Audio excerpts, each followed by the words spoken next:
નમસ્કાર વિદ્યાર્થી મિત્રો, ફરી એકવાર ગણિતના આ વિડિયો ક્લાસમાં બધા વિદ્યાર્થીઓનું હાર્દિક સ્વાગત છે. આપણે ક્લાસ નંબર 15 અને 16 બે તાસમાં વર્તુળ વિશે માહિતી મેળવી. એમાં આપણે સૌપ્રથમ વર્તુળની વ્યાખ્યા જોઈ કે ભાઈ વર્તુળ એટલે શું. તો એ વ્યાખ્યા શું હતી ભાઈ? તો કે એક સમતલમાં કોઈ એક નિશ્ચિત બિંદુથી સમાન અંતરે આવેલા અસંખ્ય બિંદુઓનો સમૂહ એટલે વર્તુળ. કોઈ એક નિશ્ચિત બિંદુથી એક જ સરખા અંતરે આવેલા અસંખ્ય બિંદુઓનો સમૂહ એટલે વર્તુળ. ધારો કે કોઈ નિશ્ચિત બિંદુનું નામ આપી દો આપણે P. તો P થી સમાન અંતરે આવેલા અસંખ્ય બિંદુઓનો સમૂહ બનાવે, વર્તુળ બનાવે. એને વર્તુળ કહેવાય. ત્યારબાદ એ જે બિંદુ છે, એ જે નિશ્ચિત બિંદુ છે જેનાથી બાકીના બધા બિંદુઓ એક જ સરખા અંતરે આવેલા છે, એ બિંદુ એટલે વર્તુળનું કેન્દ્ર. યાદ રાખજો પ્રકાશ. જે નિશ્ચિત બિંદુથી વર્તુળ બનાવતા બધા જ બિંદુઓ અથવા અસંખ્ય બિંદુઓ સરખા અંતરે આવેલા છે, તે નિશ્ચિત બિંદુ એટલે વર્તુળનું કેન્દ્ર. ત્યારબાદ આપણે જોઈશું ભાઈ વર્તુળની ત્રિજ્યા. તો વર્તુળની ત્રિજ્યા એટલે શું ભાઈ? એની વ્યાખ્યા જોઈ લઈએ આપણે બે. પહેલું શું જોઈ લઈએ ભાઈ? વર્તુળના કેન્દ્ર અને વર્તુળ પરના કોઈ બિંદુને જોડતો રેખાખંડ. ધારો કે આ બિંદુનું નામ દઈ ગયો A. તો રેખાખંડ PA એ શું થાય ભાઈ? વર્તુળની ત્રિજ્યા. વર્તુળની ત્રિજ્યાની વ્યાખ્યા શું હતી ભાઈ? વર્તુળના કેન્દ્ર અને વર્તુળ પરના કોઈ પણ એક બિંદુને જોડતો રેખાખંડ અથવા એવો રેખાખંડ કે જેનું એક અંત્ય બિંદુ. હવે જો રેખાખંડ હોય એટલે કેટલા અંત્ય બિંદુ હોય ભાઈ? અને બે. તો એવો રેખાખંડ કે જેનું એક અંત્ય બિંદુ વર્તુળનું કેન્દ્ર હોય, એક અંત્ય બિંદુ વર્તુળનું કેન્દ્ર હોય અને બીજું અંત્ય બિંદુ વર્તુળ પરનું કોઈ બિંદુ હોય, તો એવા રેખાખંડને વર્તુળની ત્રિજ્યા કહેવાય છે. ત્રિજ્યામાં આગળ જોયું કે ભાઈ વર્તુળમાં અસંખ્ય ત્રિજ્યાઓ મળે, પણ બધી જ ત્રિજ્યાઓના માપ એક સરખા હોય છે. કેમ? તો કે વર્તુળના કેન્દ્રથી બધા જ બિંદુઓનું અંતર કેટલું છે ભાઈ? એક સમાન. ત્યારબાદ આપણે જોયેલું વર્તુળની જીવા. વર્તુળની જીવા તો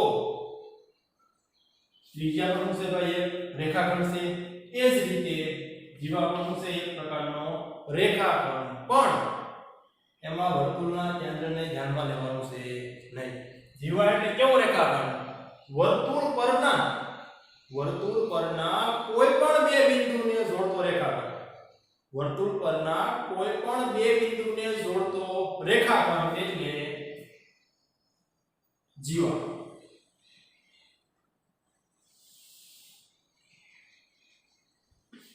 x અને y. તો આવું થાય ભાઈ રેખાખંડ xy એવું થાય વર્તુળની જીવા. કેમ? કે વર્તુળ પરના બે બિંદુઓને જોડે છે. હવે આપણે જોયેલું ભાઈ કે વર્તુળમાં ત્રિજ્યાઓ કેટલી મળે? તો કે અસંખ્ય. એ જ રીતે વર્તુળમાં કેટલી જીવા મળશે ભાઈ? તો કે અસંખ્ય. પણ વર્તુળની બધી જ ત્રિજ્યાઓના માપ એક સરખા હોય છે. જ્યારે બધી જીવાઓના માપ સરખા હોતા નથી. પછી જોયું તો આપણે કે ભાઈ સૌથી મોટી જીવા કઈ? સૌથી મોટી જીવા તો સૌથી મોટી જીવા કઈ ભાઈ? એટલે વર્તુળના કેન્દ્રમાંથી પસાર થતી જીવા. વર્તુળના કેન્દ્રમાંથી પસાર થતી જીવા એમ એમ. તો આ શું થાય ભાઈ? સૌથી મોટી જીવા. વર્તુળના કેન્દ્રમાંથી જે જીવા પસાર થાય તેની લંબાઈ સૌથી મોટી હોય. એ યાદ રાખજો, વર્તુળના કેન્દ્રમાંથી પણ અસંખ્ય જીવાઓ પસાર કરી શકાય. ત્યારબાદ વર્તુળનો વ્યાસ. તો વર્તુળનો વ્યાસ એટલે શું ભાઈ? વર્તુળના કેન્દ્રમાંથી પસાર થતી જીવા એટલે વર્તુળનો વ્યાસ.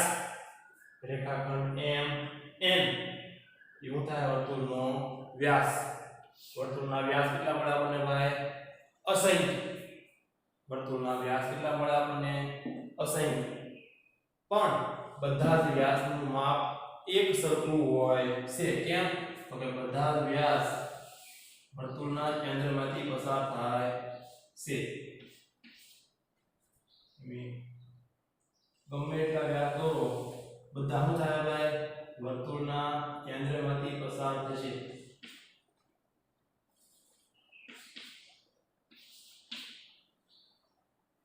બધા જ વ્યાસ વર્તુળના કેન્દ્રમાંથી પસાર થશે. તમને એવું પણ પૂછી શકે કે ભાઈ વર્તુળના તમે બે અથવા બે કરતા વધારે વ્યાસ દોરો તો એ પરસ્પર છેદે એટલે ભેગા થાય? તો કે હા, હંમેશા બે અથવા બે કરતા તમે વધારે વ્યાસ દોરો એટલે હંમેશા એ એકબીજાને છેદે અને છેદે. ક્યાં બિંદુમાં છેદે? તો હંમેશા વર્તુળના કેન્દ્રમાં. કેમ? તો કે જો જીવા વર્તુળના કેન્દ્રમાંથી પસાર થાય તો જ વ્યાસ બને. એટલે તમે વ્યાસ દોરો એ રેખાખંડ હંમેશા વર્તુળના કેન્દ્રમાંથી પસાર થતો હોય. હવે એક દોરો તોય પસાર થાય બેમાંથી, બે દોરો તોય પસાર થાય બેમાંથી, ત્રણ દોરો, ચાર દોરો, પાંચ દોરો. વ્યાસ દોરો એટલે ફરજિયાત વર્તુળના કેન્દ્રમાંથી પસાર થાય અને થાય. તો એવું પણ પૂછી શકે કે ભાઈ કોઈ પણ બે વ્યાસ કયા બિંદુમાં છેદે? તેમાં આવશે વર્તુળના કેન્દ્રમાં. હવે વર્તુળનો પરિઘ. વર્તુળના ફરતા માપને વર્તુળનો પરિઘ કહેવાય છે. કોઈ પણ બિંદુ શરૂ કરો અને ફરતું વર્તુળ માપી લો, પાછા બિંદુએ પહોંચો, એ તમને જે માપ મળે એ વર્તુળનો પરિઘ. પછી અર્ધવર્તુળ. તો આપણે જોયું તો ભાઈ કે વ્યાસ જ્યારે દોરો વ્યાસ તો એવું કરે કે વર્તુળના બે સરખા ભાગ પાડે. તમે વ્યાસ mn ને ધ્યાનમાં લો.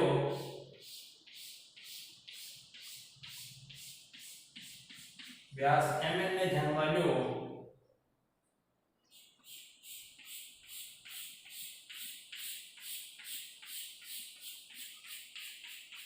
તો હું જો વર્તુળના બે સરખા ભાગ પડ્યા તો દરેક ભાગને શું કહેવાય? અર્ધવર્તુળ. અર્ધવર્તુળ એટલે શું ભાઈ? તો કે વ્યાસ અને અર્ધ પરિઘ.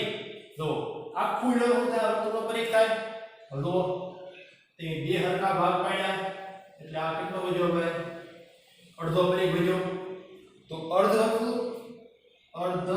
એટલે શું? તો વર્તુળનો વ્યાસ અને અર્ધ પરિઘથી બનેલી બંધ આકૃતિ. વર્તુળનો વ્યાસ અને અર્ધ પરિઘથી બનેલી બંધ આકૃતિ એટલે અર્ધવર્તુળ. તો એટલી માહિતી આપણે આગળના ક્લાસમાં મેળવેલી. ફરી એકવાર યાદ કરી લો.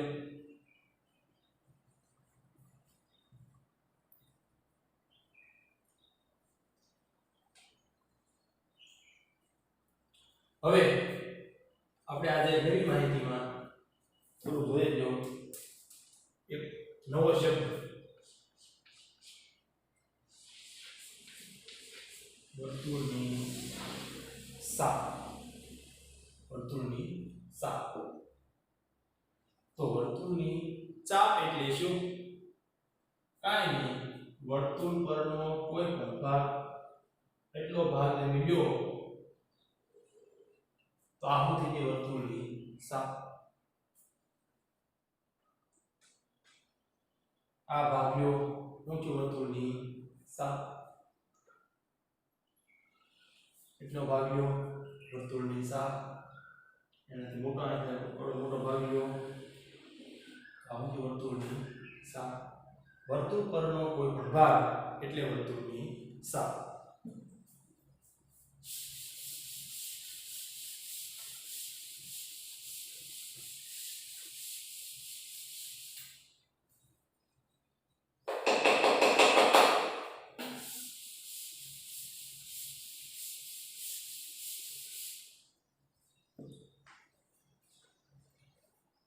હવે આજે આપણે બે શબ્દો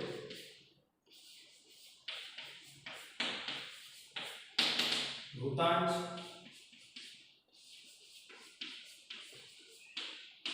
અને વૃત્તખંડ વિશે માહિતી મેળવવાની શીખ.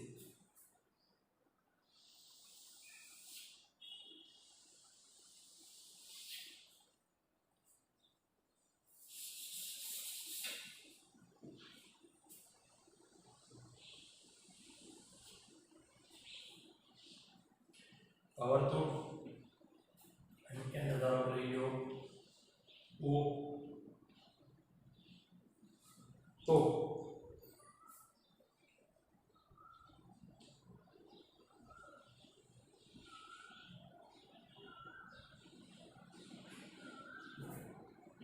આ ધારો કે બિંદુ A, આ ધારો કે બિંદુ B. આ શું થાય ભાઈ? સાપ AB. લખાય આમ જો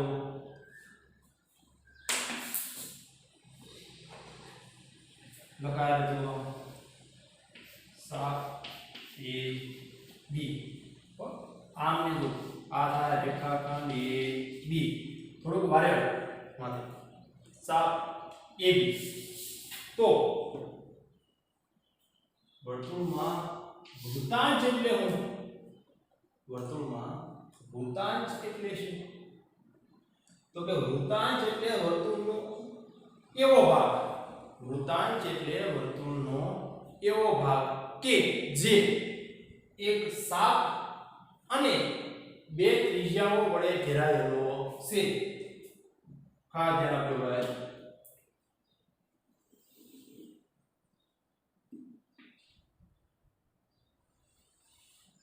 જો આ રીતનો એક સાપ અને બે ત્રિજ્યાઓ વડે ઘેરાયેલો ભાગ એટલે વૃત્તાંશ. એટલો ભાગ એમ કહેવાય ભાઈ વૃત્તાંશ.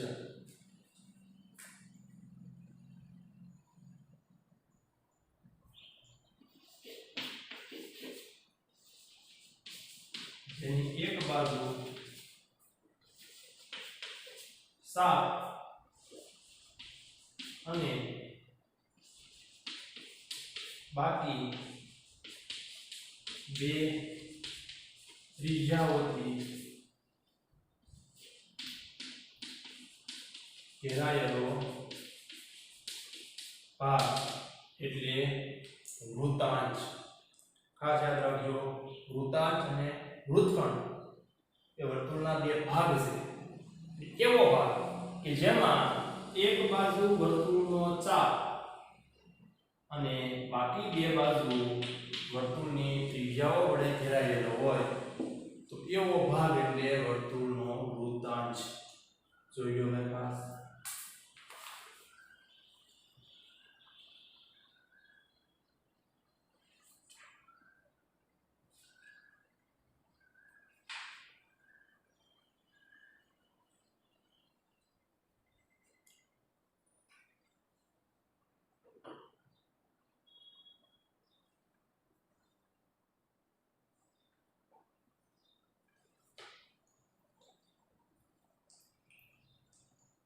જેની એક બાજુ ચાપ અને બાકીની બે બાજુઓ ત્રિજ્યાઓથી ઘેરાયેલી હોય અથવા જેની એક બાજુ સાપ અને બાકીની બાજુઓ ત્રિજ્યાઓની જોડ હોય વર્તુળના એવા ભાગને વૃત્તાંશ કહેવાય છે.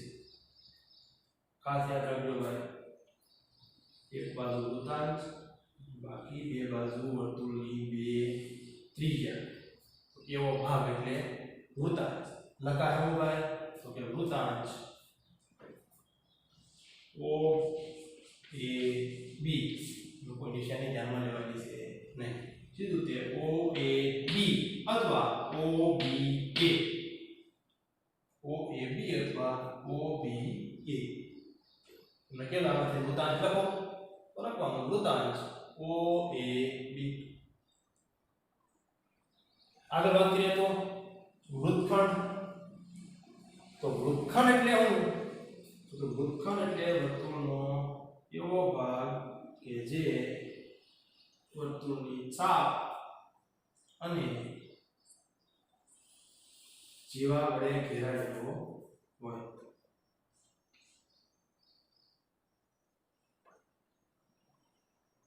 વર્તુળની ચાપ અને જીવા વડે ઘેરાયેલો હોય. દાખલા નંબર બી.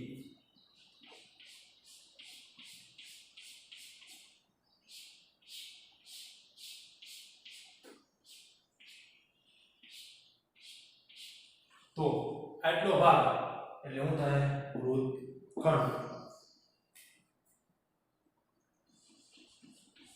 ચાપ અને જીવા વડે ઘેરાયેલા ભાગને વૃત્તખંડ કહે છે. ચાપ અને જીવા વડે ઘેરાયેલા ભાગને વૃત્તખંડ કહે છે. વૃત્તાંશમાં શું ભાઈ? તો કે એક બાજુ ચાપ અને બાકીનો ભાગ એથી ભાઈ તો કે બાકીનો ભાગ બે ત્રિજ્યાઓથી ઘેરાયેલો હોય. જ્યારે વૃત્તખંડ એટલે શું? તો કે ચાપ અને જીવા વડે ઘેરાયેલો ભાગ. એક બાજુ ચાપ અને બીજી બાજુ જીવા વડે ઘેરાયેલો ભાગ એટલે વૃત્તખંડ. જો ભાઈ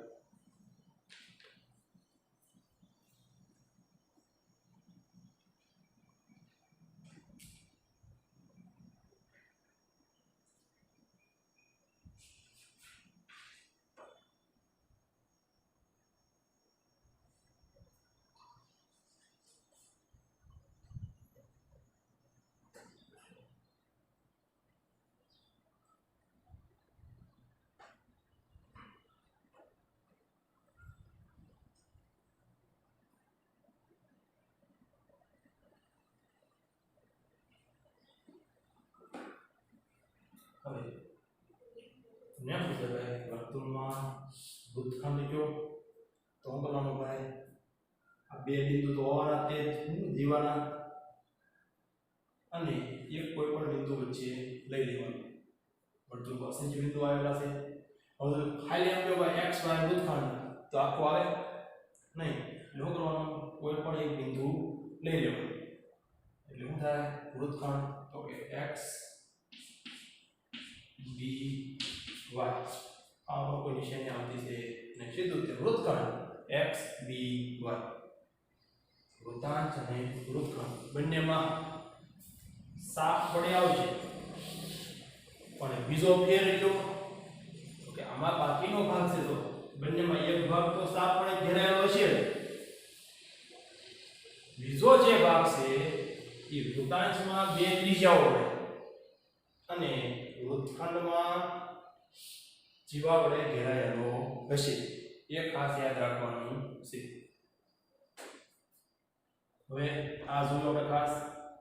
સાપ વર્તુળ પરનો કોઈ પણ ભાગ વૃત્તાંશ અને જેની એક બાજુ સાપ અને બાકીની બે ત્રિજ્યાઓથી, જેની એક બાજુ સાપ અને બાકીની બે બાજુ ત્રિજ્યાઓથી ઘેરાયેલો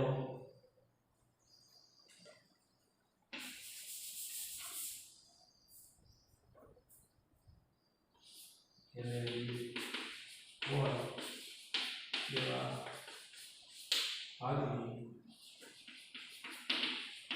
વૃત્તાંશ કહે છે. ખાસ યાદ રાખજો, બંનેમાં સાપ એક સરખી, બંનેમાં સાપ પડે અમુક ભાગ ઘેરાયેલો હશે.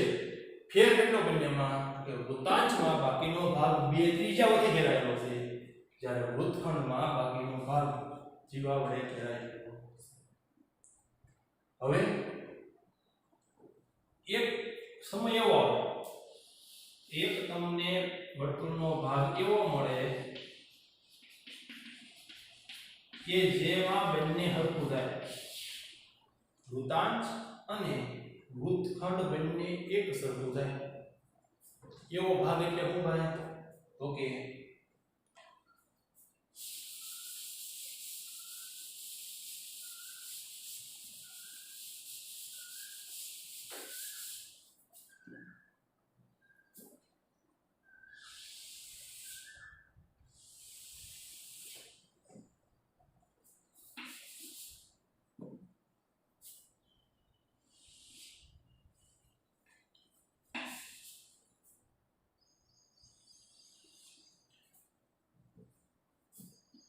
સરખા કેન્દ્રગતની ઓ, એમાં તમે વ્યાસ દોરો અને પછી વ્યાસ અંતમાં અર્ધવર્તુળ તમે લો. અર્ધવર્તુળનો ભાગ તમે લો.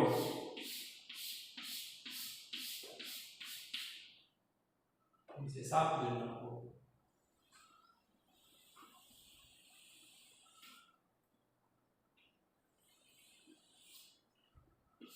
x હવે જો તો આ x y વ્યાસ દોરો તમે, અહીં ધારો કે કોઈ પણ બિંદુ લઈ લો p, તો આખો ભાગ વૃત્તાંશ અને વૃત્તખંડ બંને કહી શકાય. કેમ? જો આ વ્યાસ છે તો વ્યાસને તમે જીવા કહી શકો, તો કે આ તો આ જીવા અને ચાપ વડે ઘેરાયેલો ભાગ વૃત્તખંડ છો ભાઈ, તો કે આ વૃત્તાંશમાં શું હતું ભાઈ? તો એક બાજુ સાપ, જો સાપ છે એક બાજુ અને બાકીની બે બાજુ ત્રિજ્યાઓ. તો અહીંથી લો તમે, તો આને x ox રેખાખંડ એ ત્રિજ્યા થઈ જાય, તો કે આ એક ત્રિજ્યા, OY રેખાખંડ ઈ બીજી ત્રિજ્યા.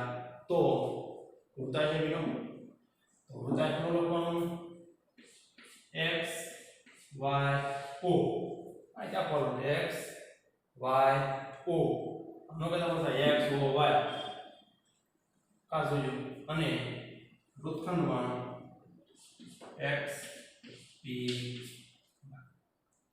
તો આ રીતે બંને માં શું સરખું છે, કેટલું અલગ પડે છે અને કઈ રીતે લખવું તે ખાસ યાદ રાખજો.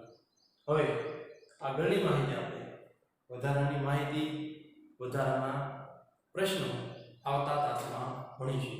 આજે બસ